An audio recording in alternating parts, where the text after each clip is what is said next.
Hello guys, எல்லாருக்கும் இனிய மாட்டுப்பொங்கல் நல்வாழ்த்துக்கள். இன்றைக்கான வீடியோனா மாட்டுப்பொங்கல் எப்படி போச்சுன்னு நான் சொல்ல போகிறேன். எல்லாரும் தைப்பொங்கல் பெரும்பொங்கல் தான் வச்சுருப்பீங்க. நாங்களும் வச்சுருக்கோம். பட் இருந்தாலும் எங்களுக்கு அது அவ்வளோ பெரிய கஷ்டம் இல்லை. எப்பயும் போல் சாமி கும்பிட்டு பொங்கல் வச்சுட்டா அது வேலை முடிஞ்சிச்சு. ஆனால் மாடு வச்சுருக்கவங்களுக்கு மட்டும்தான் தெரியும் மாட்டு பொங்கல்னால் எப்படி இருக்குன்னு சொல்லி. கண்டிப்பாக நீங்களும் பாருங்கள் வீடியோ லாஸ்ட் வரைக்கும் என்னென்ன வேலை இருக்குன்னு சொல்லி தெரியும் உங்களுக்கே. இன்றைக்கி ஹஸ்பண்ட் வேலை இருக்கிறதுனால அவங்க ஊர்லேருந்து வரல, நான் மட்டும்தான் வந்திருந்தேன். இன்றைக்கி சரி மாமா தனியாக பெயிண்ட் அடிக்க முடியாது அப்படின்னு சொல்லிட்டு என்னையும் கூப்பிட்டாரு கம்பெனிக்கு. நானும் சரி பெயிண்ட் அடிக்கிறது தானே ஜாலியான விஷயம்னு சொல்லிட்டு போயிட்டேன். ஒரு கொம்புக்கும் பெயிண்ட் அடிக்கிறதுல அப்பா என்னென்ன வேலை பண்ணுதுங்க அந்த மாடுங்க. போய் ஒரு சைடில் எட்டி உதைக்கிறதோ கொம்பு ஆட்டுறதோ, அதுவும் இதுக்கு கொம்புலாம் நல்லா பெருசாக இருந்துச்சு. எனக்கும் சம பயம். நானும் அப்பா கூட இருந்திருக்கேன். பட் ஆனால் பெயிண்ட் அடிக்கிற இன்ட்ரெஸ்ட்லாம் அவ்வளோ இருந்ததில்ல. சரி மாமா தனியாக கஷ்டப்படுறான்னு சொல்லிட்டு நானும் ஹெல்ப் பண்ணிட்டு இருந்தேன். அவர் என்னையே பெயிண்ட் அடிக்க சொல்லிட்டாரு கடைசியில். சரின்ட்டு நானும் ஹெல்ப் பண்ணலான்னு பார்த்தா இந்த மாடை பிடிக்கிறது எவ்வளோ கஷ்டம். அவரும் பாருங்க எவ்வளோ கஷ்டப்பட்டுட்டு இருக்காரு. அப்புறம் அவர் அடிக்கிறது கொஞ்சம் ஈஸி தான். பட் நான் பிடிக்கணும், அதனால எனக்கு பிடிக்க தெரியாது.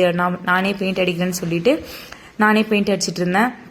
இந்த பெயிண்ட் அடித்து முடிச்சுட்டு இது காயறதுக்குள்ளேயே நம்ம குங்குமம் வச்சிடணும், இல்லைனா அதுங்க உடம்புல பூசிக்கும். அதனால சொல்லிட்டு மாமா நீ ஃபுல்லாக பெயிண்ட் அடிமா நான் பார்த்துக்கிறேன் அப்படின்னு சொல்லிட்டு இருந்தாரு. அடுத்து நாங்கள் அந்த பொட்டெல்லாம் வச்சுட்டு பூவெல்லாம் கோத்துட்டு இருந்து கோத்துட்டு அதுக்காகவே தனியாக விதையெல்லாம் போட்டு அந்த பூ செடி வளர்த்து அதில் மாலை கட்டி மாட்டுக்காக தனியாகவே வச்சிருந்தாங்க.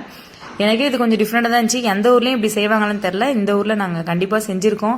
ஏன்னா இது இங்கே மாடு ஸ்பெஷல். இங்கே மாடு ஜல்லிக்கட்டுலாம் காமிப்பாங்க. அதெல்லாம் ஈவினிங் போயிட்டு நான் கண்டிப்பாக காமிக்கிறேன். இதில் மாட்டுக்கு போட்டு வச்சாச்சு. அடுத்து நம்ம பூஜை பண்ணுறது தான். அத்தை எல்லா வேலையும் முடிச்சிட்டாங்க. சமையல் வேலை, சாமிக்கு பூஜை பொருள் எல்லாமே ரெடி பண்ணிட்டாங்க. அடுத்து நாங்கள் மாடை ஓட்டிகிட்டு போகிறது மட்டும்தான் வேலை. பாப்பா போனால் உள்ள ஒரு சேட்டை பண்ணிட்டு இருந்தா. நாங்கள் இந்த மாட்டுக்கு பொட்டு வைக்கிறது கூட எனக்கு அவ்வளோ கஷ்டமாக இருந்துச்சு. சைடில் பாருங்கள் எட்டி ஒரே ஓத விட்டால் நம்ம என்ன பண்ண முடியும்? ஒன்றும் பண்ண முடியாது.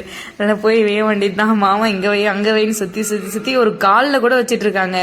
ஏன்னா இது போதும் முதுகில் வச்சுட்டா மட்டும் போதும்னு சொன்னால் வேணாம், இங்கே தான் ஃபஸ்ட்டு, இங்கே தான் தெய்வம் இருக்குது அப்படின்னு சொல்லிட்டு இருந்தாங்க. சரி நானும் வச்சுட்டு சாமி கும்பிட்றதுக்கு ரெடி பண்ணிட்டோம். அத்தை தேங்காய் உடைச்சோடனே பாப்பா பக்கத்தில் வந்துட்டா. என்னடா தேங்காய் தண்ணி வேணும்னு சொல்லி, என்னடா தேங்காய் தண்ணி வேணுமான்னு கேட்டால் ஆமாம் எனக்கு வேணும்னு சொல்கிறா. சரின்னு சொல்லிட்டு அத்தையும் இவளுக்கு கொடுத்துட்டாங்க. ஏன் கொடுக்குறீங்க? வேணாம் சாமிக்கு படைங்க அப்படின்னு சொன்னால் இல்லை குழந்தைக்கு தெய்வம் ஒன்று, பாப்பா குடிச்சா ஒன்றும் ஆகாதுன்னு சொல்லி பாப்பாவுக்கு கொடுத்துட்டு அப்புறம் அதில் இருந்த கொஞ்சம் தண்ணியை வச்சு நாங்கள் சாமிக்கு நீர் விட்டு சாமி கும்பிட்டுட்டு மாட்டுக்கு அந்த செஞ்ச பலகாரம் கொஞ்சமாக அதில் ஊசியில் கோத்து மாட்டுக்கு அந்த நெத்தியில் கட்டி விடுவாங்க. அது கொஞ்சம் லேட்டாக இருக்கும். அத்தை ஒரு சவுண்டு கொடுக்குறா அந்த டைம்லேயும். ஏன் பட்டு கத்துற? அவ்வளோதான், சாமி கும்பிட்டாச்சு. மாட்டுக்கு இது செஞ்சு வச்ச பலகாரமும் கொடுத்துட்டு நாங்கள் எங்கே கிளம்பிட்டோன்னு பார்த்தீங்கன்னா ஜல்லிக்கட்டு பார்க்க தான். ஜல்லிக்கட்டு பார்க்காம நம்மளால இருக்க முடியுமா? இந்த மண்ணில் பிறந்துட்டு ஜல்லிக்கட்டு பார்க்க வேணான்னு சொன்னாதான் அதிசயம்னு சொல்லிட்டு நாங்கள் கிளம்பிட்டோம். குயிக்காக நீங்களும் கண்டிப்பாக பாருங்கள். அவ்வளோதான் ஃப்ரெண்ட்ஸ், பாய்.